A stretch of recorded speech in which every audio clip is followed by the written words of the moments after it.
పార్వతీపురం మన్యం జిల్లా గుమ్మలక్ష్మీపురం మండలం ఎల్విన్పేట సెంటర్ వద్ద అనధికారికంగా మద్యం విక్రయిస్తున్న వ్యక్తిని జిల్లా టాస్క్ ఫోర్స్ అధికారులు అదుపులోకి తీసుకున్నారు.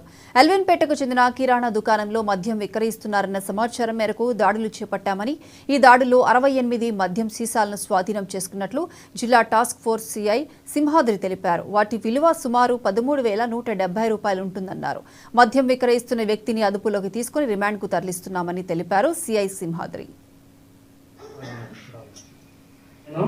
ఈరోజు ఉదయం 9/2/2024 శుక్రవారం ఉదయం ఎల్విన్పేట జంక్షన్ నందు అనధికారికంగా మద్యం విక్రయాలు చేస్తున్నాడనే సమాచారం మేరకు తేనేటి ఈశ్వరరావు అనే వ్యక్తి యొక్క కిరాణా షాప్ నందు దాడులు చేయగా 65 మద్యం సీసాలు మొత్తం 13.65 లీటర్ల మద్యంతో ఒక వ్యక్తిని అరెస్ట్ చేయడం జరిగింది.